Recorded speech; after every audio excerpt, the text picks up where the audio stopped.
এবং আরেকটা ব্যাখ্যা হচ্ছে সারা রাতের দৃশ্য অদৃশ্যের যে ক্ষতি আছে, দৃশ্য অদৃশ্যের অনেক ক্ষতি আছে, এগুলো এখনকার সায়েন্স বিশ্বাস করে না। আর সায়েন্স বিশ্বাস করে না বলে যে আমরা বিশ্বাস করবো না এমনটাও নয়, ঠিক আছে? নবী সাল্লাল্লাহু আলাইহি ওয়াসাল্লাম বলেছেন, রাতের বেলা তোমরা বাচ্চাদেরকে সন্ধ্যাবেলা ছেড়ে দিও না, সন্ধ্যাবেলা বাচ্চাদেরকে ছেড়ে দিও না, আগে ভালো করে সন্ধ্যাটা হয়ে যাক, যদি ছাড়তে হয় তারপর ছেড়ো। তারপর রাতের রাত যখন গভীর হবে তখন তোমরা এলো পাথারি ঘোরাফেরা করো না, রাস্তাঘাটে বনে জঙ্গলে ঘোরাফেরা করো না। আর এই সময় এমন কিছু মাখলুককে আল্লাহ পাক ছেড়ে দেন যাদেরকে তোমরা দেখো না। এখন বিজ্ঞান যেটা প্রমাণ করতে পারে নাই, এটা কি বিজ্ঞানের ব্যর্থতা না ইসলামের ব্যর্থতা?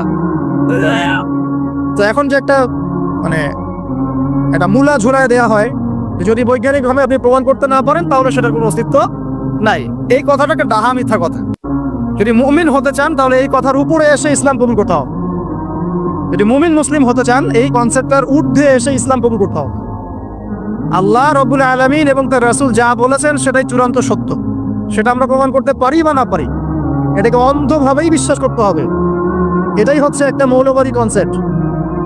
আর এভাবে ইসলামের মৌলিক বিষয়গুলোকে না মানলে কেউ মুসলিমই হবে না। কথা কি বুঝতে পারছেন? আচ্ছা, তিনি বলছেন রাতের বেলায় এমন কিছু মাখলুক বের হয় যাদেরকে তোমরা দেখো না। দুষ্ট জিন বের হয়। কি বের হয়? জিন জাতি নাই পৃথিবীতে? আল্লাহ পাক সূরা জিন নামে একটা গোটা সূরা নাযিল করেছেন, করেন নাই? হাফেজ আছে না এখানে মানুষ?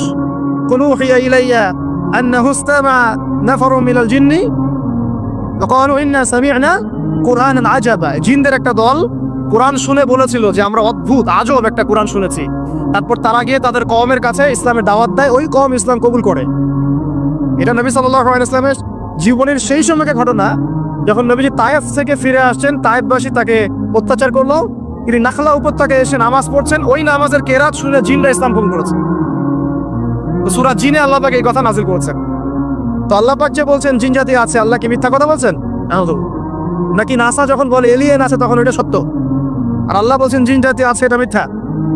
তা আমাদেরকে আবার নতুন করে মুসলমান হওয়া লাগবে এখন, আমাদের কনসেপ্ট চেঞ্জ হয়ে গেছে।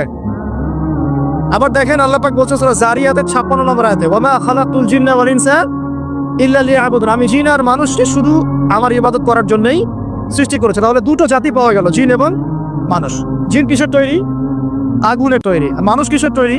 কাদা মাটি। ফেরেশতা কিসের তৈরি? নূরের তৈরি। তো এই যে সৃষ্টির বৈচিত্র্য, এটা কার সৃষ্টি? তো সেই আল্লাহ পাকের জ্ঞান সবচেয়ে বেশি না আমার জ্ঞান সবচেয়ে বেশি? সে আল্লাহর পক্ষ থেকে যখন কোরআন এবং হাদিস নাজিল হবে তা আমি অন্ধভাবে মানবো না, নাকি আমি আল্লাহকে চ্যালেঞ্জ করবো ইবলিসের মতো? ইবলিস আল্লাহকে চ্যালেঞ্জ করছে না, খালাকতানি মিন নার ওয়া খালাকতাহু মিন তিন, আমি কেন আদমকে সিজদা করতে যাব? আমি কেন আদমকে সিজদা করতে যাব? আপনি আদমকে সৃষ্টি করেছেন মাটি দিয়ে, আমাকে সৃষ্টি করেছেন আগুন দিয়ে, তাহলে আমি আদমের চাইতে সুপিরিয়র, আমি আদমের চাইতে সেরা, তা আমি কেন ওকে সিজদা করতে যাব? ইবলিস আল্লাহকে চ্যালেঞ্জ করলো না? এখন আমরা যারা আল্লাহকে চ্যালেঞ্জ করছি, এখন এই বিশ্বে যারা আল্লাহকে চ্যালেঞ্জ করছে, কোরআনকে চ্যালেঞ্জ করছে, হাদিসকে চ্যালেঞ্জ করছে, এরা কি আল্লাহর অনুগত বান্দা না ইবলিসের এজেন্ট? এরা এই চ্যালেঞ্জিং ফিলোসফিটা পেল কোথা থেকে? ওই ইবলিস থেকে। ইবলিস থেকে এই ফিলোসফি এসেছে। আর ইবলিস তো এখনো মরে যায় নাই, মরে গেছে, বরং সে এখন প্রবীণ, বয়স্ক হয়ে গেছে, তার অভিজ্ঞতা এখন অনেক বেশি। তার অভিজ্ঞতা কি বেশি? দেখবেন ইবলিস সবার আগে আদম সন্তানের গা থেকে কাপড় খুলে ফেলেছিল, জানেন? আপনাকে দেখাচ্ছি, সূরা আরাফ পড়েন। সূরা আরাফের মধ্যে আল্লাহ পাক বলছেন, ইয়া বানি আদম, হে আদম সন্তান, লা ইয়াফতিনান্নাকুমুশ শাইতান, হে আদমের সন্তানরা তোমরা শুনে রাখো, শয়তান ইবলিস যেন তোমাদেরকে ফিতনায় ফেলতে না পারে। কে বলছেন? আল্লাহ। কিরকম ফিতনা? ইয়ানজিউ আনহুমা লিবাসাহুমা, যে ইবলিস তোমাদের বাবা মায়ের গা থেকে কাপড় খুলে ফেলেছিল। ইয়া বানি আদম লা ইয়াফতিনান্নাকুমুশ শাইতান কামা আখরাজা আবাওয়াইকুম মিনাল জান্নাহ ইয়ানজিউ আনহুমা লিবাসাহুমা। আল্লাহ পাক বলছেন, হে আদমের সন্তানরা তোমরা সতর্ক থেকো, ইবলিস যেন তোমাদেরকে ফিতনায় ফেলতে না পারে, যেমন করে সে তোমাদের বাবা এবং মাকে জান্নাত থেকে বের করে দিয়েছিল এবং তাদের গায়ের কাপড় খুলে ফেলেছে। কখন কাপড় খুলে গেছে জানেন? যখন ওই যে গাছের কাছে তারা চলে গেলেন, ওই যে এই গাছের কাছে যেও না, ওয়ালা তাকরাবা হাদিহিশ শাজারা, তোমরা এই গাছের কাছে যেও না। যখনই তারা গাছের কাছে গেলেন, ফল খেলেন, সাথে সাথে গায়ের কাপড় খুলে পড়ে গেছে। এর আগ পর্যন্ত দুজন জানতেন না কার লজ্জাস্থান কেমন। এই ঘটনার পর একে অপরের লজ্জাস্থান উন্মুক্ত হয়ে যায়। তারপর তারা জান্নাতের পাতাগুলো ছিঁড়ে ছিঁড়ে লজ্জাস্থান ঢাকতে লাগলেন। তাহলে ইবলিস আমাদের পিতামাতাকে প্রতারিত করে ধোকায় ফেলে গা থেকে কাপড় খুলে ফেলেছে না? কথা কি বুঝতে পারছেন? এটাই আল্লাহ পাক বলছেন তোমাদের কাপড় যেন তারা খুলতে না পারে, তোমাদেরকে যেন হে আদম সন্তান ইবলিস ফিতনায় ফেলতে না পারে। তাহলে এখন আপনি বলেন, এই বিংশ শতাব্দীতে এসে, একবিংশ শতাব্দীতে এসে যারা মুসলিমদের গা থেকে কাপড় খুলে ফেলতে চায়, এরা কার এজেন্ট? এরা কার এজেন্ডা বাস্তবায়ন করছে? প্রমাণ হিসেবে কি আমি নিজের মন গড়া কথা বললাম, কোরআন থেকে দলিল দিলাম? কোন সূরা? সূরা আরাফ এর প্রথম 3টা পৃষ্ঠা পড়েন, ডিটেইলস লেখা আছে। আর আল্লাহ পাক বলেছেন ওয়ালাকাদ ইয়াসসারনাল কুরআনা লিযিকরি ফাহাল মিন মুদ্দাকির। কোরআনকে আমি বোঝার জন্য একদম সহজ করেছি, যে কেউ কোরআন বুঝতে পারবে ইনশাআল্লাহ। খালি পড়ে দেখো, ফাহাল মিন মুদ্দাকির, কেউ কি আছো কোরআন উপলব্ধি করবে? তো কোরআন বুঝতে হবে স্বচ্ছ মন নিয়ে। বিরোধিতা করার মন নিয়ে যদি কোরআন বুঝতে চান তাহলে আপনি বিভ্রান্ত হয়ে যাবেন। স্বচ্ছ মন নিয়ে, একটা কলবুল সালিম নিয়ে, আত্মসমর্পণের নিয়তে আপনাকে কোরআন বুঝতে হবে। দেখবেন আল্লাহ আপনাকে হেদায়েত দিবেন ইনশাআল্লাহ। আল্লাহ পাক আমাদের সবাইকে কোরআন বোঝার তৌফিক দান করুন। তো যেটা বলছিলাম প্রিয় ভাইরা, রাতের বেলা এইসব প্রাণী বের হয়, নবী সাল্লাল্লাহু আলাইহি ওয়াসাল্লাম বলেছেন অতএব আপনাদের বাচ্চা যারা আছে এদেরকে সন্ধ্যাবেলায় বাইরে ছেড়ে দিবেন না। এখন কিন্তু প্রচুর ঘটনা ঘটছে, প্রচুর জিন ঘটিত ঘটনা ঘটছে, রুকিয়া করাতে হচ্ছে, জাদু টোনা করা হচ্ছে, বান টোনা করা হচ্ছে না? আর অনেক সময় আমরা মনে করি, এখন সায়েন্সের যুগ তো, মানুষ মনে করে এগুলোর কোনো ভিত্তি নাই মনে হয়। কোরআন বলছে জাদু সত্য। কে বলছে? কোরআন বলছে জাদু সত্য। কোন সূরা? সূরা বাকারা আয়াত নাম্বার 101। সূরা বাকারা আয়াত নাম্বার 101, 102 পড়ে দেখেন। ওয়াত্তাবিউ মা তাতলু শায়াতিন আলা মুলকি সুলাইমান, এই আয়াতটা পড়েন, বিশাল একটা আয়াত আছে। ওয়ামা কাফারা সুলাইমান ওয়ালাকিন্নাশ শায়াতিন কাফারু ইউআল্লিমুনা আন-নাসা সিহর। এই সিহর দিয়ে কি হতো? মা ইউফাররিকুনা বিহি বাইনাল মারই ওয়া যাওজি। সুলাইমান আলাইহিস সালামের সময় এই জাদুবিদ্যার প্রচলন ছড়িয়ে পড়ে। এই জাদু মানুষ শিখে কি করছিল? নারী পুরুষের মাঝখানে, স্বামী স্ত্রীর মাঝখানে বিভেদ সৃষ্টি করছিল। এখন দেখেন না, পরিবারে স্বামী স্ত্রীর বন্ধন ভেঙে যায় না? খুব ভালো সম্পর্ক, হঠাৎ করে সম্পর্ক খারাপ, কেউ কাউকে দেখতে পারে না, এমন হচ্ছে না? এই জাদুবিদ্যা সত্য। এবং এখনকার অনেক ভণ্ড যে কবিরাজগুলো বের হয়েছে, এরা জিনকে তাবে করে নিয়ে এই জিনদের মধ্য দিয়ে মানুষের মধ্যে জাদু ছড়িয়ে দিয়েছে, এবং এর ফলশ্রুতিতে বহু পরিবার ধ্বংস হয়ে যাচ্ছে। এই জাদুবিদ্যা সত্য। আরো একটা জিনিস সত্য, নবী সাল্লাল্লাহু আলাইহি ওয়াসাল্লাম বলেছেন ইন্না আইনাল হক, চোখের নজর সত্য। নবী করিম সাল্লাল্লাহু আলাইহি ওয়াসাল্লাম বলেছেন চোখের বদনজর সত্য। যে আমরা বলি ফেসবুকে এত বেশি ছবি দিয়েন না ভাই, ছবি তুলেন না, বারবার যে বলি নিষেধ করি, কারণ কি জানেন? একটাই কারণ, বিকজ চোখ লাগাটা সত্য। মানুষের চোখ লাগে, এই কথা শুনলে অনেক মজুমদাররা হাসবে না? কথা বুঝতে পারেন নাই? কিন্তু এটা সত্য, কারণ নবী করিম সাল্লাল্লাহু আলাইহি ওয়াসাল্লাম যা বলেছেন সাদাকাল্লাহু ওয়া সাদাকা রাসূলুহুল কারীম। নবী যা বলেছেন, আল্লাহ যা বলেছেন, চিরায়ত সত্য, এর বাইরে কোনো সত্য আছে? আচ্ছা দেখেন, আমি বললাম যে জাদুবিদ্যা সত্য। এই জাদুবিদ্যার চর্চা মানুষ করে, এখনো করে, এবং এই জাদু দিয়ে মানুষের ক্ষতি করার জন্য জিনের প্রয়োজন হয়, দুষ্ট জিন। এই জিনগুলোকে মানুষ তাবে করে মানুষের ক্ষতি করার চেষ্টা করে। দেখবেন এখন গ্রামে গঞ্জে শহরে সব জায়গায় ছড়িয়ে পড়েছে না? দেখবেন, খুব সতর্ক থাকবেন। আমি পরে সলিউশন বলছি আপনাদেরকে। আরেকটা বলেছি, নবী সাল্লাল্লাহু আলাইহি ওয়াসাল্লাম বলেছেন চোখের বদনজর এমন সত্য যে একটা উটকে এই রান্নার ডেকচির মধ্যে ঢুকাই ফেলতে পারে। একটা উট খুব সুন্দর, ভালো, আপনি দেখছেন মাশাআল্লাহ বলেন নাই, নজর লেগেছে, উটটা মারা গেছে দেন, তারপর তাকে জবাই করে খেয়ে ফেলতে হয়েছে। একজন সাহাবী গোসল করছিলেন, গোসল, এটা হাদিস সহিহ, আলেম ওলামা যারা আছেন তারা জানেন যে এই হাদিস সহিহ। একজন সাহাবী গোসল করছেন, তার গায়ের চামড়াটা খুব সুন্দর ছিল, একদম স্কিনটা অনেক সুন্দর থাকে না এমন কিছু মানুষ? আচ্ছা, এখন আরেকজন সাহাবী এই গোসল দেখছেন দূর থেকে, দেখে বলছেন যে কি চমৎকার তার শরীরের রংটা, যেন কুমারী নারীর মতো, অনেকটা এমন একটা কথা তিনি বলেছিলেন। সাথে সাথে এই সাহাবী অজ্ঞান হয়ে পড়ে গেছে। কোন সাহাবী? যিনি গোসল করছিলেন। আর এটা আপনি কোনো ব্যাখ্যা দিতে পারবেন না। তো এখানে কোনো সায়েন্স দিয়ে বা মেডিকেল সায়েন্স আপনি কোনো ব্যাখ্যা করতে পারবেন না। একটা ব্যাখ্যা দিতে পারেন, কিন্তু কেন সেটা হলো সেটা আপনি অ্যান্সার খুঁজে পাবেন না। তো নবী সাল্লাল্লাহু আলাইহি ওয়াসাল্লামের কাছে নিয়ে যাওয়া হলো তাকে। তিনি বললেন যে এই ব্যক্তির ব্যাপারে কি কেউ ভালো মন্দ কিছু বলেছিল? তখন একজন সাহাবী বললেন হ্যাঁ, অমুকে বলেছে এর স্কিনটা অনেক সুন্দর, ওকে ডেকে নিয়ে আসো। ওকে ডেকে আনা হলো। ডেকে আনার পর নবীজি তাকে অনেক শাসালেন, তোমরা তোমাদের ভাইদেরকে কি মেরে ফেলতে চাও? তখন এই সাহাবী তো অবাক, আমি আবার কখন মারতে চাইলাম ইয়া রাসূলুল্লাহ? আমি তো মারতে চাই নাই, আমি তো খালি বলেছি যে তার গায়ের রংটা অনেক সুন্দর। তখন তিনি বললেন কেন তুমি সুবহানাল্লাহ বললে না, কেন তুমি মাশাআল্লাহ বললে না? যখন মাশাআল্লাহ বলবেন, সুবহানাল্লাহ বলবেন, নজরটা লাগবে না। আর যখন আপনি মাশাআল্লাহ বলবেন না, সুবহানাল্লাহ বলবেন না, দেখবেন নজর লেগে গেছে। আপনি বিশ্বাস করেন ব্যবসা খুব ভালো চলছে, মানুষ বললো যে বাহ, তোর তো ব্যবসা হেভি, লালে লাল শাহজালাল, ঠিক আছে, দেখবেন আপনার কেনা বেচা বন্ধ হয়ে গেছে। এরকম হবে, আমার কথাটা বিশ্বাস করেন। এটা কিন্তু সায়েন্স প্রমাণ করতে পারবে না, আল্লাহ এবং তার রাসূল বলেছে, তার উপরে কোনো সত্য নেই। আছে সূরা কাহফ 29 নম্বর আয়াত পড়ে দেখেন, আল্লাহ পাক বলছেন ওয়াকুলিল হাক্কু মির রাব্বিকুম, সত্য সেটাই যা তোমার রবের পক্ষ থেকে আসে। ফামান শাআ ফালইউমিন, যার ইচ্ছা হয় বিশ্বাস করুক, ওয়ামান শাআ ফালইয়াকফুর, যার ইচ্ছা হয় সে অস্বীকার করুক। এই কারণে আমরা বলি ফেসবুকে এত বেশি ছবি দেওয়া, এই আইওয়াশ করা, এই যে শোডাউন করা, হ্যাঁ, ইসলামের কিছু কাজ করলেন একদম মানুষকে না দেখাইতে পারলে ঘুম হচ্ছে না, এগুলো বন্ধ করেন, এগুলো বন্ধ করে দেন আল্লাহর ওয়াস্তে। অফলাইনে কাজ করেন, নিজেকে গোপন করার চেষ্টা করেন। যত বেশি মানুষের কাছে নিজেকে এক্সপোজ করবেন, কাজের বরকত কমে যাবে, কাজের বরকত কমে যাবে, চোখ লাগবে, নজর লাগবে। এবং চোখ লাগায় বদ নজরে বহু আলেম আস্তে আস্তে মাঠ থেকে মাইনাস হয়ে গেছে না, যায় নাই? এখন কি আলেমদের সংখ্যা বেশি না কম? যত দিন যাবে আলেমের সংখ্যা আরো কমে যাবে। নবীজি বলেছেন আলেমদের সংখ্যা কমতে থাকবে, মানুষ জাহেলদেরকে আলেম বানিয়ে নিন।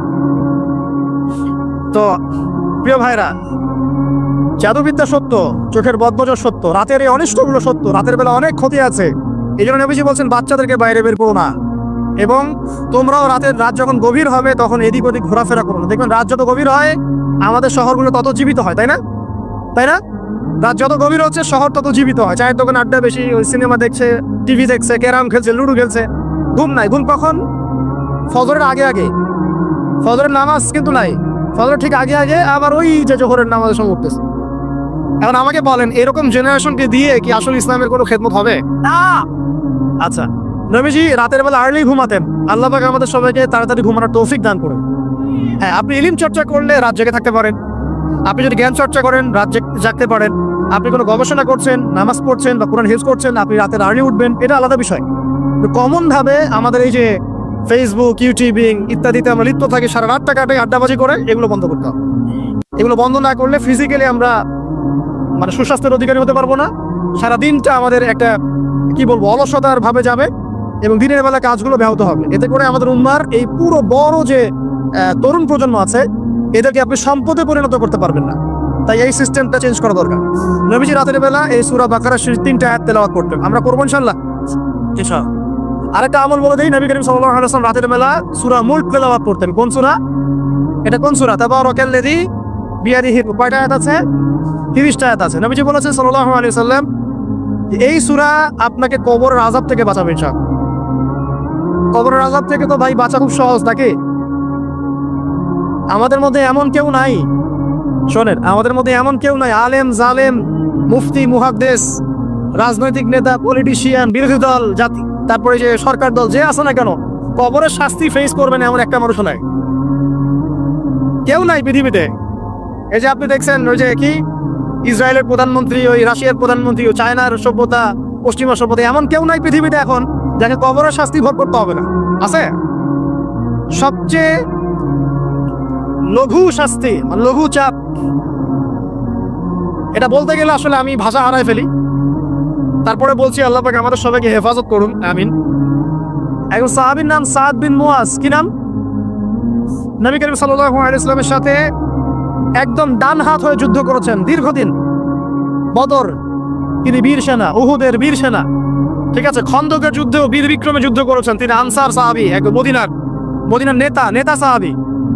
সব সাহাবী কিন্তু একরকম নন, কেউ ছিলেন নেতৃস্থানীয় সাহাবী, তিনি ছিলেন একজন নেতৃস্থানীয় সাহাবী, ঠিক আছে, সাদ বিন মুয়াজ। নবী করিম সাল্লাল্লাহু আলাইহি ওয়াসাল্লাম এত ভালোবাসতেন তাকে, এত ভালোবাসতেন যে তাকে নিজের মনে করতেন, যে সাদ বিন মুয়াজ আনসাররা আমার নিজের। চারটাখানি কথা। এই সাহাবীর খন্দকের যুদ্ধে এই যে হাতের এই দিকে, সম্ভবত হাতের এই রগের মধ্যে একটা তীর এসে লাগে এইখানে, এবং তীরটা তিনি বের করতে গিয়ে রক্তটা ছিঁড়ে যায়। এরপর ফিনকি দিয়ে রক্ত বের হওয়া শুরু হয়। চিকিৎসা করে করে রক্ত বন্ধ করা যায় নাই, এবং এই রক্তে প্রবাহিত রক্তেই আল্লাহর ইচ্ছায় তিনি শাহাদাত বরণ করেন, তিনি ইন্তেকাল করেন। নবী করিম সাল্লাল্লাহু আলাইহি ওয়াসাল্লাম প্রচন্ড ব্যথিত হন, মানে মনটা তার খুব নরম হয়ে যায় সাদ বিন মুয়াজ রাদিয়াল্লাহু আনহুর জন্য। তো এই সাহাবীর যখন জানাজার নামাজ পড়ানো হচ্ছে, নবীজি বলছেন 70,000 ফেরেশতা তার নামাজে অংশ নিয়েছে। এই সাহাবীকে যখন কবরে শোয়ানো হয়েছে, নবী করিম সাল্লাল্লাহু আলাইহি ওয়াসাল্লাম পরে জানিয়েছেন, কবরের যে মৃদু চাপ, সাদ বিন মুয়াজ রাদিয়াল্লাহু আনহুর কবরেও সেই মৃদু চাপ দেওয়া হয়েছে। আমি কি বুঝাতে পারলাম ভাই? আমাদের কোনো দাম আছে এখন? এখনকার পলিটিশিয়ানদের কোনো দাম আছে? এখনকার সমাজ নেতার কোনো দাম আছে? এখনকার সুদখোরদের কোনো দাম আছে? এই ঘুষখোর দুর্নীতিবাজদের কোনো দাম আছে? আমরা যারা কাঠমোল্লা হয়ে আছি আমাদের কোনো দাম আছে? সাদ বিন মুআজ রাদিয়াল্লাহু আনহু না ছাড়ে, প্রশ্ন উত্তর পর্ব তাকে না ছাড়ে, আমরা পার পাবো? নবী করিম সাল্লাল্লাহু আলাইহি ওয়াসাল্লাম বলছেন সূরা মুলক তেলাওয়াত করো রাতের বেলা, ইনশাআল্লাহ সূরা মুলকের তেলাওয়াত কবরের আযাব থেকে তোমাকে বাঁচাবে। আর আমাদের তো ভাই কবরে সবাই সাথে যাবে না, গার্লফ্রেন্ড যাবে না, বাপ মা ভাই বোন সবাই যাবে না। একজন ব্যক্তি সুদ খাচ্ছে, জিজ্ঞাসা করে দেখেন কেন খায়, বলবে তার সন্তানের জন্য খায়, তার বউয়ের জন্য খায়, তার বাবা মাকে দেখতে হবে তাই খায়, তাই না? একজন ব্যক্তি ঘুষ খায়, বলবে আমার পরিবারের জন্য খাই। একজন দুর্নীতি করছে, পুকুর চুরি করছে, বলবে দুর্নীতি করছে আমার পরিবারের জন্য খাই, পরিবার ভালো থাকবে। সবার একই এক্সকিউজ, যে পরিবার যেন ভালো থাকে, আমার সন্তানরা যেন ভালো থাকে, আগামী প্রজন্মের জন্য কিছু রেখে যেতে পারি, তাই না? এরকম একটা মানুষও কি আপনার সাথে কবরে যাবে? আর এই বোকা মানুষ কেন বোঝে না যে আপনার কবরে আপনাকেই যেতে হবে? তাহলে আপনি কি কারণে, অন্যের কারণে নিজের পরকাল নষ্ট করছেন? অন্যের সুখের জন্য আপনি আপনার পরকাল নষ্ট করছেন। সুদ খাচ্ছেন, দিব্যি মায়ের সাথে জানা করছেন। আপনাদের এলাকায় নাকি সুদের সমস্যা অনেক বেশি। কয়েকটা হাদিস বলে দেই, আমি ওদেরকে আক্রমণ করতে আসিনি, আমি শুধু তাদেরকে 3টে হাদিস শোনাতে এসেছি। 1 নম্বর হাদিস শোনেন, আল্লাহর নবী মুহাম্মদ সাল্লাল্লাহু আলাইহি ওয়াসাল্লাম বলেছেন সুদের পাপের 73টা শাখা আছে। কয়টা? কোন হাদিসে 70টাও আছে, কোন হাদিসে 73টা আছে। বলছেন যে সবচেয়ে নিচের শাখাটা হচ্ছে, সুদের পাপের সবচেয়ে নিচের শাখা হচ্ছে যে যেন কোনো ব্যক্তি তার মাকে রেপ করলো, তার মাকে ধর্ষণ। 1 দিরহাম যে ব্যক্তি সুদ খায়, সহিহ বুখারীতে আরেকটা হাদিস এসেছে, সে যেন 36টা মেয়েকে ধর্ষণ করলো।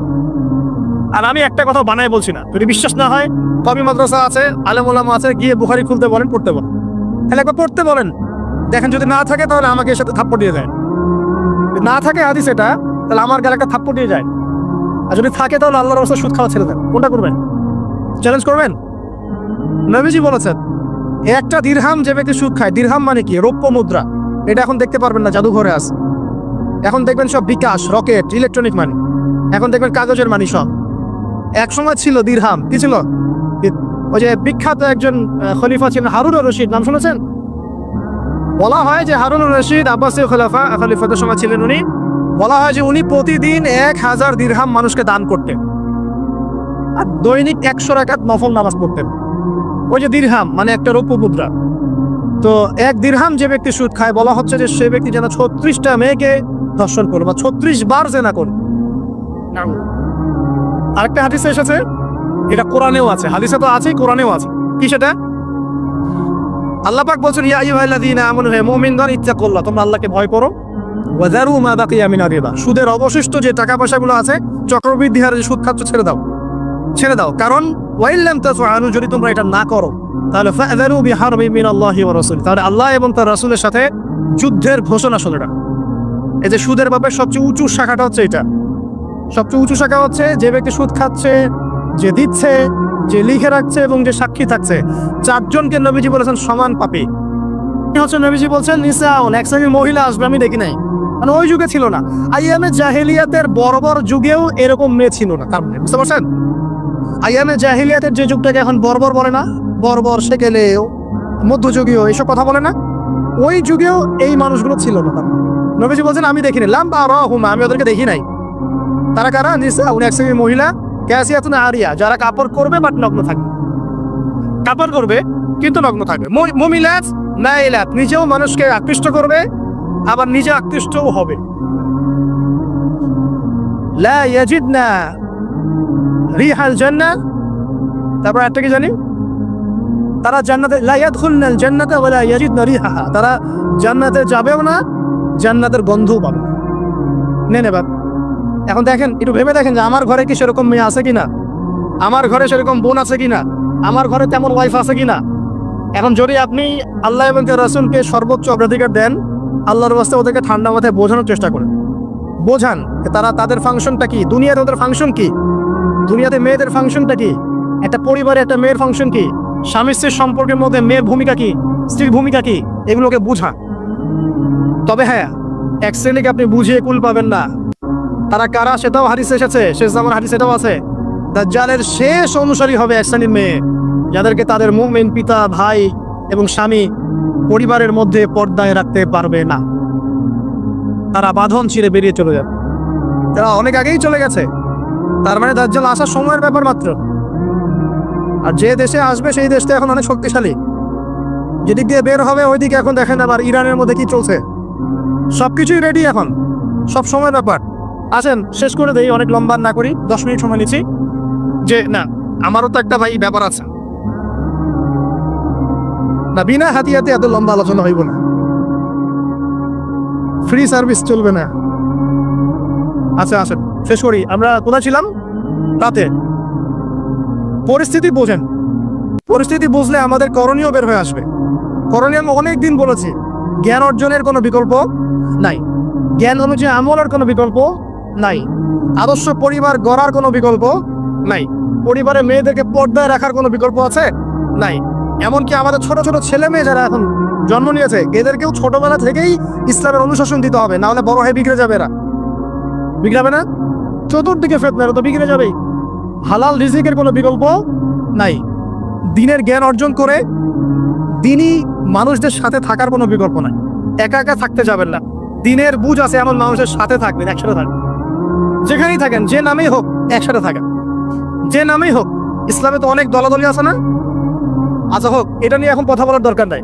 যে কোনো ব্যানারেই হোক থাকেন, অ্যাটলিস্ট আপনি ভালো মানুষদের সাথে থাকেন, এটা ভালো হবে ইনশাআল্লাহ। আল্লাহ চাইতে দেখবেন সবার মাঝে একসময় ঐক্য দিয়ে দিতে পারেন, আল্লাহ পারেন না?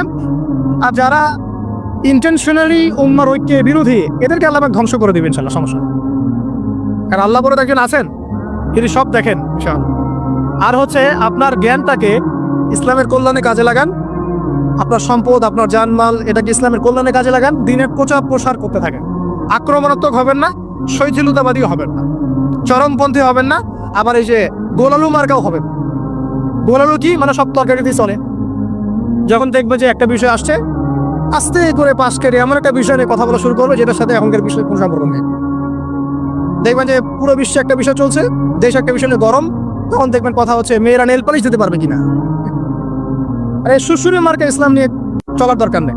যখন যেটা সামনে আসবে এটা ফেস করতে হবে, এবং সেটা চরম পন্থায় না, আক্রমণাত্মক ভাবে না, মানুষকে হিকমার সাথে, নসিহতের সাথে ঠান্ডা মাথায় যুক্তি প্রমাণ দিয়ে বুঝাতে হবে। এরপর যারা বুঝবে আলহামদুলিল্লাহ, যারা বুঝবে না এদের দায়িত্ব কারো হাতে?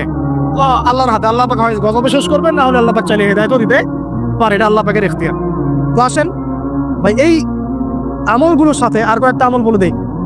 সেটা হলো রাতের বেলা অবশ্যই সূরা কাফিরুন একবার পড়বেন। কোন সূরা?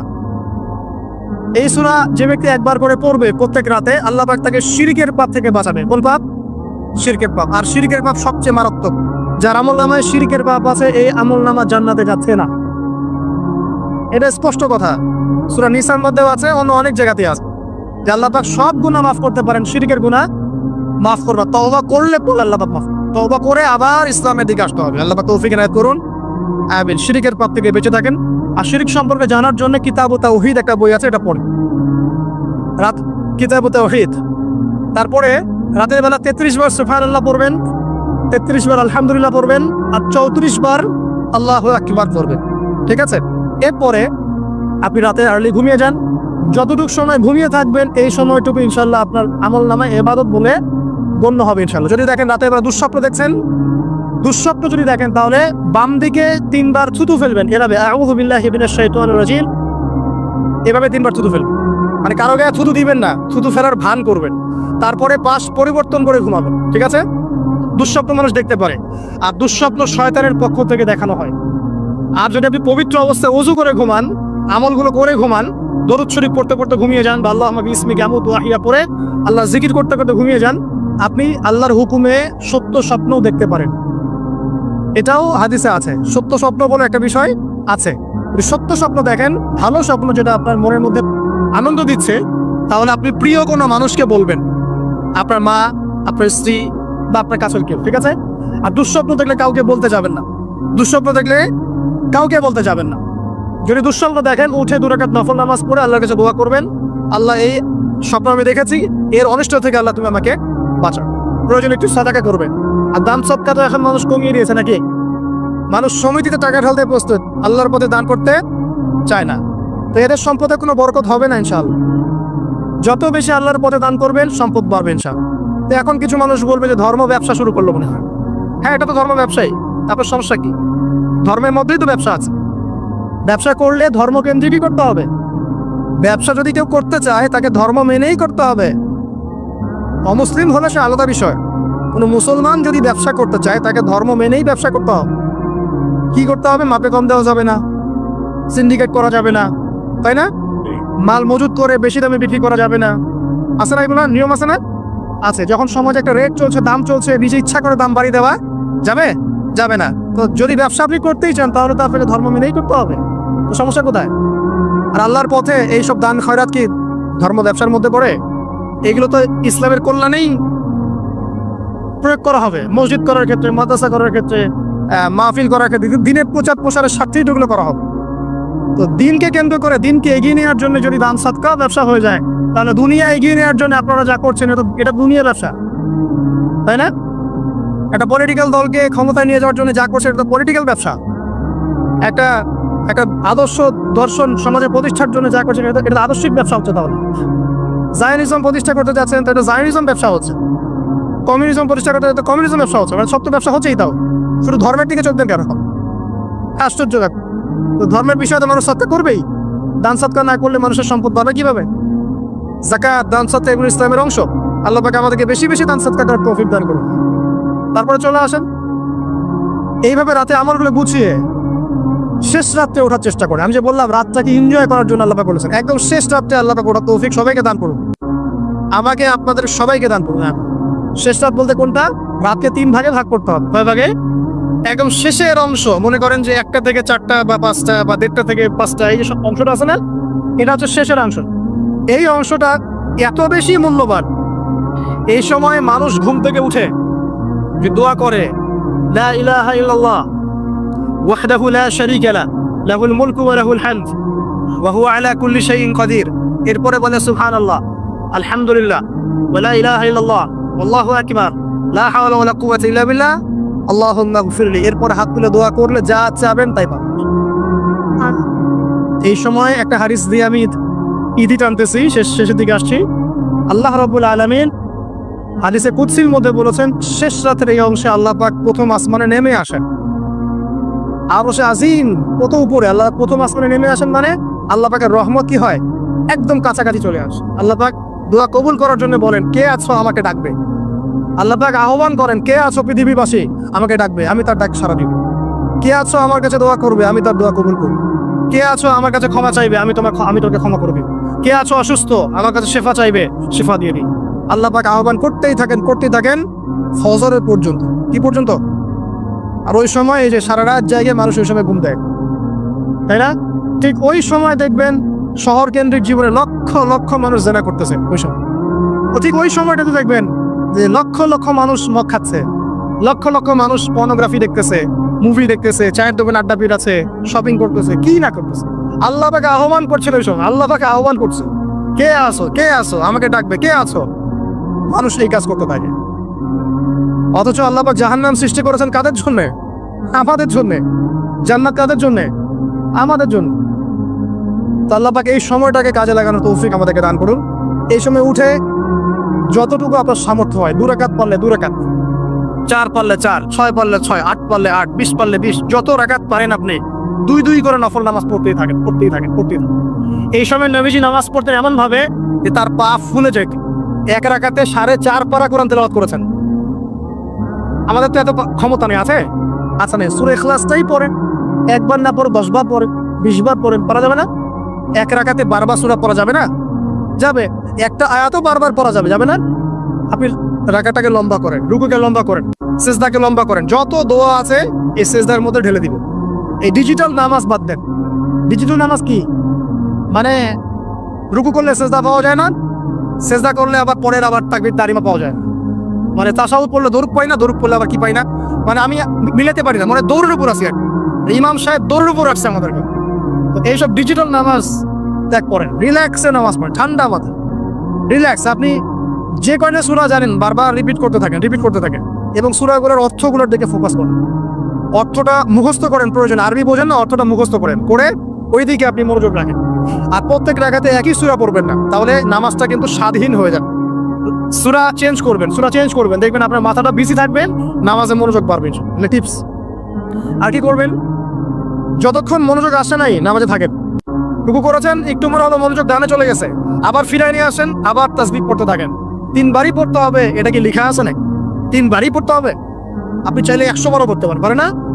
বাড়ান, সময়টা বাড়ান, নামাজের সময় বাড়ান, তার সেজদার সময় বাড়ান। 2 সেজদার মাঝখানে দোয়া করেন, আছেন আল্লাহুম্মা গফিরলি ওয়ারহামনি ওয়াহদিনি ওয়াআফিনি ওয়ারযুকনি, এগুলোর অর্থ বোঝার চেষ্টা করেন। সেজদায় কি পড়ছেন অর্থ বোঝার চেষ্টা করেন। যদি আপনি নফল নামাজ পড়েন, আপনি আরবি জানেনই না, মোটেই আরবির কোনো নলেজই নাই, একটা দোয়াও জানেন না, পারলে বাংলায় দোয়া করেন, ইনশাআল্লাহ পারা যাবে না? আপনি আরবি জানেনই না, শেখার চেষ্টা করেন, শিখতে থাকেন। যতদিন শেখেন নাই কমপক্ষে অতদিন তো আপনি বাংলায় করতে পারবেন না? ইনশাআল্লাহ আল্লাহ পাক তৌফিক দান করুন। আমি ফরজ নামাজে এই কাজ করতে যান না, এটা নফল নামাজের কথা বললাম। আচ্ছা, এবার নামাজ শেষ করে আপনি আল্লাহর কাছে হাত তুলে দোয়া করুন। এই যে দোয়া নিয়ে আমরা কত ক্যাচাল করি, নামাজের আগে দোয়া, পরে দোয়া, মিলাদে দোয়া করি না, মাহফিলে দোয়া। অনেক আমাদের রংপুরেতে একজন শহীদ হয়ে গেছে মাশাআল্লাহ, এই দোয়া নিয়ে মারামারি করতে পারে। মানে মসজিদে সম্মিলিত মোনাজাত করতো, সে করবে না, একদল করে না, একদল করবে, এই নিয়ে মারামারি করতে করতে একজন শহীদ না এটা। তো এত যে দোয়া নিয়ে ফিকির, হুজুরকে ডেকে এনে দোয়া করান, মায়ের জন্য দোয়া, বাপের জন্য দোয়া, কুলখানি 40টা, কত কি করেন। শেষ রাত্রে হাতটা তুলে আল্লাহর কাছে দোয়া করেন। দোয়ার আগে খালি একবার বলবেন, আগে আল্লাহর প্রশংসা করবেন, বলবেন আলহামদুলিল্লাহ, তারপরে বলবেন আল্লাহুম্মা সাল্লি আলা মুহাম্মদ, মানে প্রথমে আল্লাহর প্রশংসা, তারপরে রাসূল সাল্লাল্লাহু আলাইহি ওয়াসাল্লামের প্রতি দরুদ, তারপরে বলবেন রব্বিক ফিরলি, আল্লাহ আমাকে মাফ করো। এরপরে আপনি আপনার দোয়া করুন, যত দোয়া আছে, আধা ঘন্টা লাগুক, 1 ঘন্টা লাগুক, দোয়া করতেই থাকবেন। চোখ দিয়ে পানি না বের হওয়া পর্যন্ত চেষ্টা করতেই থাকবেন, পারবেন না? মানে আল্লাহর কাছে কবুল করে নিবই এরকম। আর এই যে সবচেয়ে বড় ওসিলা, একদিন বলে দিয়েছিলাম, আল্লাহর কাছে সবচেয়ে বড় ওসিলা দিয়ে দোয়া করবেন। অনেক ওসিলা আছে, যেমন আপনি দোয়া করতে পারেন, আল্লাহ আমি যে এতক্ষণ এই যে আমি 8-10 রাকাত নামাজ পড়লাম, আল্লাহ এই ওসিলায় তুমি আমাকে এটা দান করো। আল্লাহ আমি এই যে কোরআন তেলাওয়াত করেছি, খতম করলাম, এই ওসিলা আল্লাহ তুমি আমাকে এটা দান করো।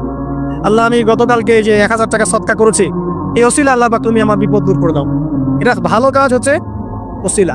আর সবচেয়ে বড় ওসিলা হচ্ছে আল্লাহ পাকের তাওহীদ, লা ইলাহা ইল্লাল্লাহ। আল্লাহকে বলবেন, আল্লাহ তোমার তাওহীদের ওসিলায় তোমার কাছে আমি এটা চাচ্ছি, ওইটা চাচ্ছি। দেখবেন ইনশাআল্লাহ আপনার রিজিক যদি হালাল হয়, ওই রিজিকে যদি সুদ না থাকে, আর ঘুষ না থাকে, আর দুর্নীতি না থাকে, ইনশাআল্লাহ আপনার দোয়া কবুল হবে। আর এরকম দোয়া কবুলের অনবদ্য মুহূর্তেও দোয়া কবুল হবে না যদি আপনার রিজিকের মধ্যে হারাম থাকে। এবার আপনি ভাবেন যে রিজিকটা কত ইম্পর্টেন্ট। এভাবে রাতটাকে পুরোটাকে এনজয় করেন। এই রাতের মধ্যে স্ত্রীকে সময় দেন, বাচ্চাকে সময় দেন। স্ত্রীকে যে সময়টা দিবেন সেটাও আপনার ইবাদত। এটা বলবে এটা আবার কেমন? এটাই এমনই। যদি আপনি বেগানা করে নারীর সাথে জেনা করেন তাহলে গুনাহ হবে না? জেনার গুনাহ হবে না? স্ত্রীর সাথে সময় কাটালে, এমনকি তার সাথে গল্প করলেও নাকি, তাই বলে বেশি গল্প করতে যায় না। যত বেশি মাথায় উঠাবেন তত বেশি পস্তাবেন। ভালোবাসবেন, এটা আমি বলিনি যে ভালোবাসবেন না, তবে আল্লাহ পাক এবং তার রাসূলের পথে বাধা হয় এমন কোনো কিছুকে স্থান দিন। আমার কথা কি বুঝতে পারছেন? স্ত্রী সন্তান যে হোক না কেন, যে আল্লাহ এবং তার রাসূলের পথে বাধা দিচ্ছে বা আপনার দিনই কাজে প্রতিবন্ধকতা সৃষ্টি করছে, এটাকে আস্তে করে মাইনাস করে আল্লাহ রাসূলকে সর্বোচ্চ অগ্রাধিকার দিবেন, তারপরে তার আগে নয়। তো ভালোবাসবেন, নিঃসন্দেহে ভালোবাসবেন, তবে কোনো কিছুই অতিরিক্ত ভালো না। অতিরিক্ত কোনো কিছুই ভালো। এরপরে আসেন, ওইটাও নাকি সন্তানকে সময় দেন, সেটাও নাকি পরিবারে একসাথে খাওয়া দাওয়া করবেন, সেটাও নাকি। এভাবে পুরো রাত আপনি আপনার জীবনটাকে রাসূলুল্লাহ সাল্লাল্লাহু আলাইহি ওয়াসাল্লামের সুন্নাহ দিয়ে ঢেলে সাজাবেন ইনশাআল্লাহ। আর রাতের ওই যে ক্ষতিগুলো দিয়ে শুরু করেছিলাম, শেষ করে দেই। শোনেন, শুরুতে যে রাতের অনেকগুলো ক্ষতি কথা বললাম, এগুলো যে বললাম চোখ লাগা, বললাম জাদু, বললাম জিন শয়তানের অনিষ্ট, বদনজর, মানুষের হিংসা, এই বিষয়গুলো থেকে বেঁচে থাকার জন্যে আপনাকে কিছু আমল করতে হবে। বলে দিব? আচ্ছা, 1 নাম্বার, সূরা ফালাক, সূরা নাস, সূরা ইখলাস, সকালে 3 বার এবং সন্ধ্যায় 3 বার, সবগুলো 3 বার করে সকালে এবং সন্ধ্যায়। 1 নাম্বার। 2, বিসমিল্লাহিল্লাযী লা ইয়াদুররু মা ইসমিহি শাইউন ফিল আরদ ওয়ালা ফিস সামা ওয়া হুয়া সামিউন আলিম, এই দোয়া সকাল সন্ধ্যায় 3 বার। 2, 3 আয়াতুল কুরসি সকালে 1 বার, সন্ধ্যায় 1 বার, ঘুমানোর আগে 1 বার, 3 বার। মেডিসিন দিচ্ছি, মেডিসিন প্রেসক্রিপশন লিখে নেন। 3টা বললাম। 4 সূরা বাকারার শেষে 3 আয়াত, রাতের বেলা একবার, 4, 5 খুবই স্ট্রং একটা আমল দিচ্ছে। সূরা ইয়াসিন, কোন সূরা? সূরা ইয়াসিন। ফজরের নামাজের পর একবার, ফজরের নামাজের পর একবার, ইনশাআল্লাহ এইসব অনিষ্ট থেকে বেঁচে থাকবে।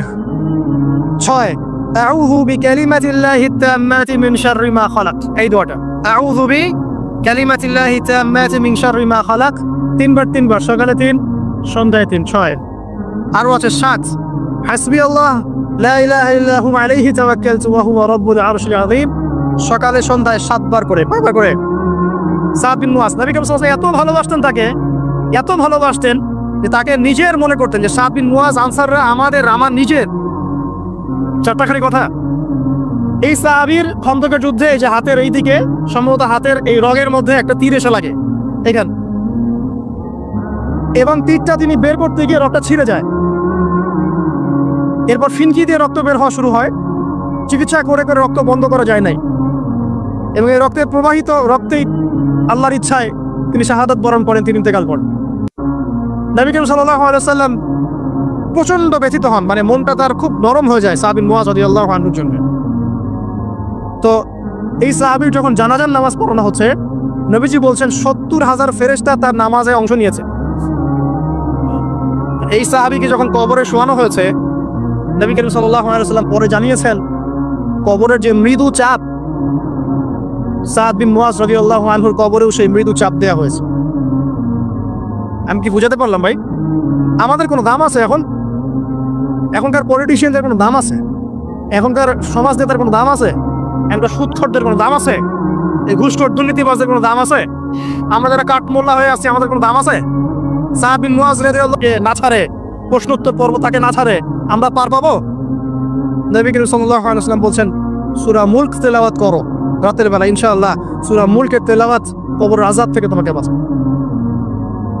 আর আমাদের তো ভাই কবরে সবাই সাথে যাবে না, গার্লফ্রেন্ড যাবে না, বাপ মা ভাই বোন সবাই যাবে না। একজন ব্যক্তি সুদ খাচ্ছে, জিজ্ঞাসা করে দেখেন কেন খায়, বলবে তার সন্তানের জন্য খায়, তার বউয়ের জন্য খায়, তার বাবা মাকে দেখতে হবে তাই খায়, তাই না? একজন ব্যক্তি ঘুষ খায়, বলবে আমার পরিবারের জন্য খাই। একজন দুর্নীতি করছে, পুকুর চুরি করছে, বলবে দুর্নীতি করছে আমার পরিবারের জন্য খাই, পরিবার ভালো থাকবে। সবার একই এক্সকিউজ যে পরিবার যেন ভালো থাকে, আমার সন্তানরা যেন ভালো থাকে, আগামী প্রজন্মের জন্য কিছু রেখে যেতে পারি, তাই না? এরকম একটা মানুষও কি আপনার সাথে কবরে যাবে? আর এই বোকা মানুষ কেন বোঝে না যে আপনার কবরে আপনাকেই যেতে হবে? তাহলে আপনি কি কারণে, অন্যের কারণে নিজের পরকাল নষ্ট করছেন? অন্যের সুখের জন্য আপনি আপনার পরকাল নষ্ট করছেন। সুদ খাচ্ছেন, দিব্যি মায়ের সাথে জেনা করছেন। আপনাদের এলাকায় নাকি সুদের সমস্যা অনেক বেশি। কয়েকটা হাদিস বলে দেই, আমি ওদেরকে আক্রমণ করতে আসিনি, আমি শুধু তাদেরকে 3টে হাদিস শোনাতে এসেছি। 1 নম্বর হাদিস শোনে, আল্লাহর নবী মুহাম্মদ সাল্লাল্লাহু আলাইহি ওয়াসাল্লাম বলেছেন সুদের পাপের 73টা শাখা আছে। কয়টা? কোন হাদিসে 70টাও আছে, কোন হাদিসে 73টা আছে। বলছেন যে সবচেয়ে নিচের শাখাটা হচ্ছে, সুদের পাপের সবচেয়ে নিচের শাখা হচ্ছে যে যেন কোনো ব্যক্তি তার মাকে রেপ করলো, তার মাকে ধর্ষণ। 1 দিরহাম যে ব্যক্তি সুদ খায়, সহিহ বুখারীর আরেকটা হাদিস এসেছে, সে যেন 36টা মেয়েকে ধর্ষণ করলো। আর আমি একটা কথা বানায় বলছি না, যদি বিশ্বাস না হয় কবি মাদ্রাসা আছে, আলেম ওলামা আছে, গিয়ে বুখারী খুলতে বলেন, পড়তে বলেন, তাহলে একবার পড়তে বলেন, দেখেন যদি না থাকে তাহলে আমাকে এর সাথে থাপ্পড় দিয়ে যায়। যদি না থাকে হাদিস এটা, তাহলে আমার গালে একটা থাপ্পড় দিয়ে যায়। আর যদি থাকে তাহলে আল্লাহর রাস্তায় সুদ খাওয়া ছেড়ে দেন। কোনটা করবেন? চ্যালেঞ্জ করবেন? নবীজি বলেছেন 1টা দিরহাম যে ব্যক্তি সুদ খায়, দিরহাম মানে কি? রৌপ্য মুদ্রা। এটা এখন দেখতে পারবেন না, জাদুঘরে আছে। এখন দেখবেন সব বিকাশ, রকেট, ইলেকট্রনিক মানি, এখন দেখবেন কাগজের মানি সব। এক সময় ছিল দিরহাম। কি ছিল? ওই যে বিখ্যাত একজন খলিফা ছিলেন হারুনুর রশিদ, নাম শুনেছেন? বলা হয় যে হারুনুর রশিদ আব্বাসীয় খলিফাদের সময় ছিলেন উনি। বলা হয় যে উনি প্রতিদিন 1000 দিরহাম মানুষকে দান করতেন, আর দৈনিক 100 রাকাত নফল নামাজ পড়তেন। ওই যে দিরহাম মানে একটা রৌপ্য মুদ্রা। তো 1 দিরহাম যে ব্যক্তি সুদ খায়, বলা হচ্ছে যে সে ব্যক্তি যেন 36টা মেয়েকে ধর্ষণ করলো বা 36 বার জেনা করলো। আরেকটা হাদিস এসেছে, এটা কোরআনেও আছে, হাদিসে তো আছে, কোরআনেও আছে। কি সেটা? আল্লাহ পাক বলেন ইয়া আইয়ুহাল্লাযীনা আমানু, হে মুমিনগণ, ইত্তাকুল্লাহ, তোমরা আল্লাহকে ভয় করো, ওয়া যারু মা বাকিয়া মিনার রিবা, সুদের অবশিষ্ট যে টাকা পয়সাগুলো আছে, চক্রবৃদ্ধি হারে যে সুদ খাচ্ছ, ছেড়ে দাও। কারণ ওয়াইল্লাম তাফআলু, যদি তোমরা এটা না করো তাহলে ফাযানু বিহারবিন মিনাল্লাহি ওয়া রাসূল, তাহলে আল্লাহ এবং তার রাসূলের সাথে যুদ্ধের ঘোষণা শোনে না। এই যে সুদের পাপের সবচেয়ে উঁচু শাখাটা হচ্ছে এটা। সবচেয়ে উঁচু শাখা হচ্ছে যে ব্যক্তি সুদ খাচ্ছে, যে দিচ্ছে, যে লিখে রাখছে এবং যে সাক্ষী থাকছে। চারজনকে নবীজি বলেছেন সমান পাপী, সমান পাপী। এরা সবাই মায়ের সাথে জানা করছে, এরা সবাই মায়ের সাথে জানা করছে। কোন আলেমের কাছে গিয়ে ফটো উল্টায় নিয়ে আসতে পারেন? আনেন দেখি। যে ব্যক্তি সুদ খাচ্ছে নিজে, অথবা সুদ খাচ্ছে না অন্যকে খাওয়াচ্ছে, অথবা খাচ্ছেও না খাওয়াচ্ছেও না, লিখে রাখছে খালি সাক্ষী, আর একজন কাতেব একজন সাক্ষী, চারজন। এই চারজনকে নবীজি বলেছেন এরা ইকুয়ালি গিলটি, সমানভাবে পাপী, সমান পাপী। সমান পাপী মানে এরা সর্বোচ্চ লেভেলে পাপ করছে, আল্লাহ এবং রাসূলের সাথে যুদ্ধ করছে, আর সর্বনিম্ন পাপ হচ্ছে এরা মায়ের সাথে জেনা করছে। এবং প্রতিদিন হামে এরা 36 বার করে ধর্ষণের পাপ লেখা হচ্ছে। এখন আমি বলি, একটা ব্যক্তি যদি আপনাদের এলাকায় পাওয়া যায়, একজন ব্যক্তি বা একজন ছেলে হোক আর মেয়ে হোক, একটা ব্যক্তি পাওয়া যায় যে ব্যক্তি নিয়মিত জেনা করে, আপনি তাকে কিভাবে ট্রিট করবেন? আপনি কি তাকে সম্মান করবেন? তাকে সালাম দিবেন? তার বাসায় গিয়ে খাবেন? সে যদি আপনাকে দাওয়াত করে খাওয়ায়, খাবেন? একটা মেয়ে যদি একবার জেনা করে, আপনি তার সাথে এরকম করবেন? আর আপনি প্রতিদিন সুখ খাচ্ছেন, প্রতিদিন জেনা করছেন, কিন্তু আপনার কোনো ফিলিংস নাই। ফিলিংস নাই কেন আমি সেটা বলি, ফিলিংস নাই কেন সেটা আমি বলছি আপনাকে। ফিলিংস নাই এই কারণে যে আপনার এই দেহটার ভিতরে একটা আত্মা আছে, রূহ আছে না, একটা কলব বলে একটা কথা আছে না, এই কলবটা আপনার মরে গেছে, জীবিত নাই। আপনার দেহের মধ্যে কোনো কলব নাই, বা কলব থাকলেও সেটা মুর্দা, এটা জিন্দা না। এটা জিন্দা হবে কোথায়? আল্লাহ মানুষের কাছে যান, গিয়ে দেখবেন তিনি আপনাকে মৌতের কথা স্মরণ করাবে, কোরআন ধরাই দিবে, জিকির ধরাই দিবে, নামাজ ধরাই দিবে। আস্তে আস্তে দেখবেন আপনার কলবটা আবার জিন্দা হবে ইনশাআল্লাহ। এই মৃত কলব নিয়ে আপনাকে নসিহত করে আমারও কোনো লাভ নাই। আমি যে নসিহত করছি আসলে কোনো লাভ নাই, কারণ আপনার কলবটা মৃত। আগে কলবটা জিন্দা করতে হবে। কলব জিন্দা হবে 2টা কাজ, মাত্র 2টা কাজ। এক, বেশি বেশি কোরআন তেলাওয়াত করা যাবে ইনশাআল্লাহ। আল্লাহ আমাকে তৌফিক দেখ, আপনাদেরকে তৌফিক দেখ। আরেকটা হচ্ছে 2, বেশি বেশি আল্লাহর জিকির, বেশি বেশি আল্লাহর জিকির, চলতে ফিরতে সুবহানাল্লাহ, আলহামদুলিল্লাহ, আল্লাহু আকবার, লা ইলাহা ইল্লাল্লাহ, লা হাওলা ওয়ালা কুওয়াতা ইল্লা বিল্লাহ, হাসবুনাল্লাহু ওয়া নি'মাল ওয়াকিল। মানে চলতে ফিরতে, আস্তাগফিরুল্লাহ ওয়া আতুবু ইলাইহি। ঠিক আছে, যত জিকির জানেন চলতে ফিরতে করতে থাকেন, কলব জিন্দা হবে ইনশাআল্লাহ। কলব জিন্দা না হলে নসিহত ঢুকে না ভিতরে। এই যে আপনি একটা কথা শুনছেন, আপনি নসিহত গ্রহণ করছেন, আরেক ভাই শুনছে গ্রহণ করছে না, কারণ কি জানেন?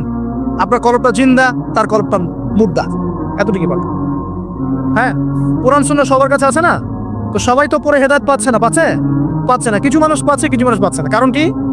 কারণ এক, তার মনের মধ্যে অনেস্টি নাই, সততা নাই। 2 হচ্ছে তার কলবটা মুর্দা। যদি কলবটা জিন্দা হতো এবং মনের মধ্যে সততা থাকতো, আল্লাহ পাক তাকে হেদায়েত দিতেন ইনশাআল্লাহ। শোনেন, বহু মানুষ আগে মাদকাসক্ত ছিল, পরে হেদায়েত পেয়েছে, হয় নাই? আগে চুরি ডাকাতি করতো, হেদায়েত পেয়েছে, হয় নাই? আগে গান বাজনা করতো, হেদায়েত হয়েছে, হয়নি? অনেকে খেলাধুলা করতো, হেদায়েত হয়েছে, হয় নাই? হেদায়েত হয় কখন জানেন? যখন আল্লাহ পাক কারো অন্তরের মধ্যে অনেস্টি বা সততা দেখেন, তখন আল্লাহ পাক সেখানে হেদায়েত জেলে দেন। এটা আপনার মনের মধ্যে সততা থাকে, আল্লাহ পাক আপনাকে হেদায়েত দিবেন ইনশাআল্লাহ। তো সৎ হন, আল্লাহ পাক সৎ হওয়ার তৌফিক দান করুন, আমিন। যদি অমুসলিম ভাই বোনরাও থাকে, তাদের মনে যদি সততা থাকে, আল্লাহ পাক কোনো না কোনো দিন ওদেরকে হেদায়েত দিবে ইনশাআল্লাহ। দেখে নিন, উমর রাদিয়াল্লাহু আনহু, তিনি রাসূল সাল্লাল্লাহু আলাইহি ওয়াসাল্লামকে জান্নাই তরোয়াল নিয়ে আঘাত করতে, জান্নাই ঘটনা জানেন না? তিনি কিন্তু সৎ মনের মানুষ ছিলেন। হয় ডানে যাবো নাহলে বামে, মাঝামাঝি এসবের মধ্যে আমি নাই। হয় মানবো নাহলে মানবো না। ঠিক আছে, উনি সৎ ছিল, সৎ মনের অন্তর ছিল, স্বতন্ত্র। কেউ জুলুম করেছে, উনি জালেমের পক্ষ নিতেন না, মাজলুমের পক্ষ নিতেন, একদম সরাসরি, ডানে বামে দেখার সময় নেই। সততা ছিল তার মনের মধ্যে, আল্লাহ পাক হেদায়েত দিয়ে দেখেন 2য় খলিফা বানিয়ে দিয়েছেন, আলহামদুলিল্লাহ। আর অবশ্যই নবী সাল্লাল্লাহু আলাইহি ওয়াসাল্লামের দোয়া এখানে ছিল। তিনি দোয়া করেছিলেন, আল্লাহ 2 জনের মধ্যে একজনকে হেদায়েত দিও। কে? হয় আবু জাহাল ইবনে হিশাম, না হলে ওমর ইবনে খাত্তাব। আল্লাহ পাক ওমর রাদিয়াল্লাহু আনহুকে কবুল করেছেন, আলহামদুলিল্লাহ। এখনো যদি আল্লাহ পাক কারো মনের মধ্যে সততা দেখেন, ইনশাআল্লাহ তাআলা আল্লাহ পাক আপনাকে হেদায়েত দিয়ে দিবেন। আপনি নামাজ পড়ছেন না, মনটা অনেস্ট আপনার, কারো ক্ষতি করছেন না, কারো ক্ষতির মধ্যে আপনি নাই, কারো সম্পদ লুট করছেন না, ইচ্ছা করে কারো ক্ষতি করার চেষ্টা করছেন না, কাউকে বিপদে ফেলার চেষ্টা করছেন না, আপনি সৎ আছেন মনের দিক থেকে, আল্লাহ চাইলে আপনাকে নামাজি বানাই দিবেন ইনশাআল্লাহ। বানাই দিবে ইনশাআল্লাহ একদিন না একদিন, কারণ আপনার মনের মধ্যে সততা আছে। একজন ব্যক্তি মিউজিক করছে মনে করেন, কিন্তু কোনো মাদকে নাই, জাস্ট মনের তৃপ্তির জন্য করছে, আল্লাহকে বিশ্বাস করে, আল্লাহর সাথে সে ওই ইবলিসের মতো আচরণ করে না। আল্লাহ চাইলে তাকে একদিন হেদায়েত দিতে পারেন ইনশাআল্লাহ। একজন মাদক খাচ্ছে, মনে করেন সে মাদক খাচ্ছে মনের কষ্টে, হতাশা, চাকরি বাকরি পায় না, পরিবার থেকে চাপ, গার্লফ্রেন্ড ছেড়ে চলে গেছে, এখন মদ খাওয়া শুরু করছে। ও মনে করছে এখানে গেলে শান্তি পাবে, কিন্তু আল্লাহ বলে একজন আছে, সে বিশ্বাস করে, নামাজ মানে, কোরআন মানে, কেবলা মানে, নবীকেও মানে, কিন্তু সে জানে যে আমি একটা পাপ করছি, তার মনটা সৎ। আল্লাহ চাইলে ওই ব্যক্তিকে তওবা সুযোগ দিতে পারেন ইনশাআল্লাহ। কাকে দিবেন না জানেন? এই যে এখনকার বুদ্ধি বিক্রেতাগুলোকে নাও দিতে পারে। কথা বুঝতে পারেন নাই? যারা জানে যে কোরআন সত্য, যারা জানে যে হাদিস সত্য, যারা জানে ইসলামী চূড়ান্ত ধর্ম, যারা জানে সত্য মিথ্যা চূড়ান্ত মানদণ্ড আল্লাহর ওহী, তারপরেও দুনিয়ার স্বার্থে, পলিটিক্যাল স্বার্থে, সমাজের স্বার্থে সে ইসলামের বিরোধিতা করছে, আল্লাহ পাক এদেরকে হেদায়েত দিবেন না। এত সহজ না, মনটা সৎ হতে হয় আগে। যারা জানে যে কোরআন সুন্নাহ একদম সত্য, চিরায়ত সত্য, তারপরেও এর বিরোধিতা করছে, আল্লাহ পাক আবা ওয়াস্তাকবার এদেরকে হেদায়েত দেন। আল্লাহ পাক বলেছেন কোরআনে যে সবাইকে আমি হেদায়েত দিব না, সবাইকে দিব না, বরং বেশিরভাগকেই দিব না। কলিলুম মিন ইবাদিয়াশ শাকুর, আমার শুকরগুজার বান্দা হবে খুবই অল্প, খুবই অল্প। আবার এই উম্মতের মধ্যে আবার ৭৩ দল, তার মধ্যে এক দল জান্নাতে যাচ্ছে, তাই না? মান আলাইহি ওয়া আসহাবি, আমি যার উপরে আছি, আমার সাহাবীরা যার উপরে আছে। আল্লাহ পাক আমাদের সবাইকে একটা সৎ হৃদয়ে লালন করার তৌফিক দান করুন। যেটা জানি না হয়তো আমল করতে পারছি না, জেনেছি কোরআনে আছে, জেনেছি হাদিসে আছে, জেনেছি ইসলাম মানবো ইনশাআল্লাহ। এটা আমার বুঝে আসুক বা না আসুক, আমি বুঝে আসুক বা না আসুক, আর জানছি এটা অন্যায়, এটা অশ্লীলতা, এটা পাপাচার, এটা নাজায়েজ, কোরআন সুন্নাহর মানদণ্ডে এটা চলে না, বাস চলে না। কোরআন সুন্নাহ চলে না, আমিও মানব না, সিম্পল। আর কোরআন সুন্নাহ চলে না, কেউ যদি জোর করে মানায়, তখন কি করব? তখন হাতটা তুলবেন শেষ রাতে হাতটা তুলে বলবেন, আল্লাহুম্মা ইন্না নাজআলুকা ফি নুহুরিহিম ওয়া নাউযু বিকা মিন শুরুরিহিম। আল্লাহ, আমি তোমাকে এই শত্রুদের সামনে দাঁড় করায় দিলাম, তুমি এখন বুঝো। কথা বুঝতে পারেন নাই? আপনি আল্লাহকে বলবেন, আল্লাহ আমরা তোমাকে ইসলামের বিরোধী শক্তি আর মুসলিমদের মাঝখানে দাঁড় করায় দিলাম, তুমি এদের সাথে বোঝাপড়া করো। আল্লাহ, আমার ক্ষমতা নেই। আল্লাহ পাক পারবেন না? আল্লাহ দুর্বল নাকি? অথবা বলবেন, আল্লাহুম্মা কফিনিহিম বিমা শি'তা, আল্লাহ যেভাবে ইচ্ছা তুমি এদের বিরুদ্ধে আমার জন্য যথেষ্ট হয়ে যাও। এই দোয়াটা কে করছিল? কে বলতে পারবেন? সূরা বুরুজ পড়েছেন? সূরা বুরুজ একটা বালকের কথা আছে না? ওই বালককে যে তীর মারা হলো, ওই বালককে মারা হয়, বালক মরে না, পাহাড় থেকে ফেলে দেয়, মরে না, সমুদ্রে ফেলে দেয়, মরে না।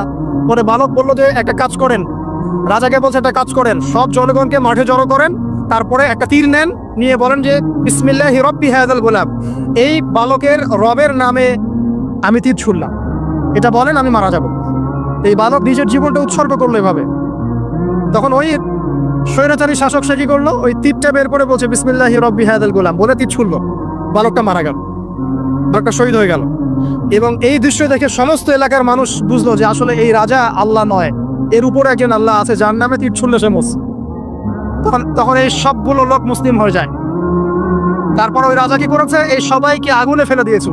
পড়ে দেখেন, তাফসীর ইবনে কাসির পড়েন, জালালাইল পড়েন, এই যে মারিফুল কোরআন পড়েন, মারিফুল কোরআন নাই বাসায়, মারিফুল কোরআন পড়েন, ওখানে দেখেন সবাইকে আগুনে ফেলে দিয়েছে। শেষমেশ একজন মা আর তার কোলে একটা বাচ্চা। তো মা এখন লাফ দিতে ভয় পাচ্ছে, বাচ্চা আছে কোলে। ঠিক সেই মুহূর্তে ওই বাচ্চা কথা বলে উঠেছে। সে বাচ্চা বলেছে, হে আম্মা, তুমি লাফ দাও, ভয় পেও না, যে আগুন তুমি দেখছো এর নিচে জান্নাত আছে। ইতিহাসে 3 জন শিশু কথা বলেছে, দুগ্ধপোষ্য শিশু, তার মধ্যে এই বাচ্চাটা একজন। আরেকজনকে কে বলতে পারবেন? ঈসা ইবনে মারইয়াম, তিনি কথা বলেছেন না? কথা বলেছেন। তো আল্লাহ পাক চাইলে এটা করতে পারেন না? আমাদের বিজ্ঞান বলবে যে একটা বাচ্চা কথা বলতে পারে, 2 মাসের বাচ্চা। তার মানে আল্লাহ ভুল, বিজ্ঞান সত্য? না বিজ্ঞান ভুল, আল্লাহ সত্য? কোনটা? আপনাদের আকীদা ঠিক করেন। এক কথা, কোরআন সুন্নাহয় যা আছে এর বাইরে সত্যের কোনো উৎস নাই। আছে? নাই। দ্বিতীয় কথা হচ্ছে, হ্যাঁ, কোরআন সুন্নাহর সাথে যাই মিলে যাক না কেন, যে কোনো দর্শন, যে কোনো মতবাদ, যে কোনো থিওরি, যে কোনো স্কুল অফ থট মানতে কোনো আপত্তি আছে? নাই। আর কোরআন সুন্নাহর সাথে যা মিলবে না, মানবো না। আর মানবো না বললে কি আমরা আক্রমণ করতে যাব? না। আমরা কি করব? আমরা আমাদের মতবাদটা প্রচার করব। ধর্মে কি বাড়াবাড়ি আছে? জোর করে মুসলিম বানাতে হবে? হবে না। আমরা ইসলামের দাওয়াতটাকে যুগোপযোগীভাবে বিজ্ঞান দিয়ে, দর্শন দিয়ে, দলিল প্রমাণ দিয়ে মানুষের সামনে উপস্থাপন করব। যারা গ্রহণ করার করবে, যারা করার না করার করবে না। লাকুম দীনুকুম ওয়ালিয়া দিন, তোমাদের দিন তোমাদের, আমার দিন আমাদের। আল্লাহ নবীকে আল্লাহ পাক বলেছেন, ফাযাক্কির ইন্নামা আনতা মুযাক্কির, তুমি উপদেশ দাও, তুমি শুধুমাত্র উপদেশদাতা। লাস্তা আলাইহিম বিমুসাইতির, তুমি কারো প্রতি দারোগা নও। জোর করে চাপিয়ে দিতে হবে না, ইসলাম দিতে হবে না। আল্লাহ পাক আমাদের সবাইকে পরিপূর্ণ ইসলাম পালন করার তৌফিক দান করুন, আমিন। অনেক গভীরে চলে আসছি, আসেন আবার রাতে চলে আসি। রাত কিভাবে মানে এনজয় করতে হয় রাতটা কিভাবে এনজয় করতে হয় এটাই আমাদের আজকের লেকচারের টপিক। মানে আমরা কিন্তু জীবনটাকে অনেক বোর মনে করছি না, এই যে ব্যবসা বাণিজ্য চাকরি বাকরি বিবি বাচ্চা পরিবার অনেক অনেক যন্ত্রণা নাকি অনেক সমস্যা, না? কিন্তু আল্লাহ পাক ইসলাম দিয়েছেন কিন্তু জীবনটা উপভোগ করার জন্য। কি জন্যে? উপভোগ করার জন্য।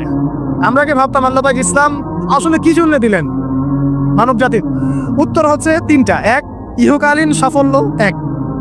দুই, পরকালের মুক্তি, আর তিন হচ্ছে আপনার জীবনটাকে উপভোগ করার জন্য। আপনি জীবনটাকে ইসলাম দিয়ে যেভাবে উপভোগ করতে পারবেন অন্য কোনো বিষয় দিয়ে পারবেন পারবেন পারবেন না। আসেন দেখেন কিভাবে। রাতটা নিয়ে কথা বল। এই যে রাত হয়ে গেল, আমরা আয়াতুল কুরসি পড়বো, আমরা সূরা বাকারা 6 আয়াত পড়বো, সূরা মুলক পড়বো, আরেকটা সূরা বলি সূরা ওয়াকিয়া। কোন সূরা এটা? কোন সূরা? ইযা ওয়াকাআতিল ওয়াকিয়া, এই সূরাটা। এই সূরাটা যে ব্যক্তি রাতের বেলা পড়বে, একটা বর্ণনা এসেছে যে দারিদ্রতা আপনাকে স্পর্শ করবে না। এই যে সুদ খাচ্ছে কি জন্য? টাকার জন্য তো নাকি? টাকা পয়সা ধন দৌলত করবেন, এই তো আপনার উদ্দেশ্য নাকি? এই জন্যই তো মায়ের সাথে জানা করছেন, তাই তো? আল্লাহ বলছেন সূরা ওয়াকিয়া পড়েন, আপনার দারিদ্রতা দূর হয়ে যাবে। বিশ্বাস হচ্ছে না? রিজিক কার হাতে? না, রিজিক তো আমাদের হাতে। এটা মানুষ বিশ্বাস করে না আসলে। এটা মুখে বলে, মানুষ মুখে বলে রিজিক আল্লাহর হাতে। মানুষ যদি বিশ্বাস করতো রিজিক আল্লাহর হাতে, তাহলে মানুষ কেমন করে সুদ খাবে? ও মনে করছে রিজিক আমার হাতে, আমি যদি খাই সুদ তাহলে আমি গেইন করবো, যদি না খাই তাহলে আমি দারিদ্রতায় ভুগবো নাকি? যদি আমি ঘুষ নেই তাহলে আমার উন্নতি হবে অর্থনৈতিক, যদি না নেই তাহলে আমি মরে যাব, না খেয়ে মরে যাব। যদি আমি দুর্নীতি করি তাহলে আমি বাঁচবো, আমার সন্তানরা ভালো থাকবে, যদি না করি আমি দারিদ্রতায় মরে যাব, তাই তো? এই কনসেপ্ট ছাড়া কেউ এগুলা কাজ এমনি করতে পারে নাকি? নিঃসন্দেহে আমরা মনে করি যে রিজিকের মালিক আমরা, আল্লাহ নয়। শুধু মুখের মধ্যে বলি যে রিজিকের মালিক আল্লাহ। রিজিকের মালিক যদি আল্লাহ হতো তাহলে আমি হালাল পথে থাকতাম এবং তাওয়াক্কুল করতাম যে আল্লাহ আমাকে যা রিজিক দিয়েছেন তা তো আসবেই, আসবে না? আসবেই। আমাকে আপনাকে যদি আল্লাহ পাক, কি বলবো, এটা কোন জেলা? লালমনিরহাট। লালমনিরহাটের 100 একর জায়গায় যত ধান হয়, এতগুলো ধান যদি আপনার আমল নামায় লেখা থাকে, মানে আপনার আমল নাম হচ্ছে রিজিকে, তাকদিরে আপনার তাকদিরে যদি লেখা থাকে যে আপনি 100 একর জমির ধান খাবেন তারপর মরবেন, আছে না লেখা? আচ্ছা, একটা দানা কম বেশি হবে? আপনি যদি আল্লাহর প্রতি তাওয়াক্কুলি করেন তাহলে আপনি হালাল পথে থাকবেন, বিশ্বাস করবেন যে আল্লাহ পাক যেটা লিখে রাখছে আমার তাকদিরে রিজিক, এর একটা দানা রেখেও আমি পৃথিবী থেকে যাব না, তখন আপনার অন্য কোথাও যাওয়ার কোনো কারণ নাই। আর যখন আপনি বিশ্বাস করবেন না, না এটা আমার হাতে, আমি যত পরিশ্রম করব তত রিজিক বাড়বে, আমি যত ঘুষ নিব তত বাড়বে, যত সুদ খাবো তত বাড়বে, যত দুর্নীতি করবো তত বাড়বে, তখন তো রিজিকের এই পুরো দায়িত্বটা আল্লাহ পাক আপনার হাতে ছেড়ে দিবে। আল্লাহ পাক আপনাকে কোনো বারাকা দিবেন না। ইয়ানহাকুল্লাহু রিবা ওয়া ইউরবিস সাদাকা, সদকা করলে সম্পদ বৃদ্ধি পায়, আর রিবার মধ্য দিয়ে সম্পদ ধ্বংস হয়ে যায়, একদম মাটিতে মিশে যায়। কিভাবে ধ্বংস হয় সেটা এখন আলোচনা করার সুযোগ নাই, সময় নাই। আমি ইনশাল্লাহ আরেকদিন শুধু রিবা নিয়ে আলাদা আলোচনা করবো। এটা সমাজের নিচু লেভেল থেকে উঁচু পর্যন্ত দরিদ্র মানুষদেরকে আরো দরিদ্র করবে আর ধনীদেরকে আরো ধনী করবে।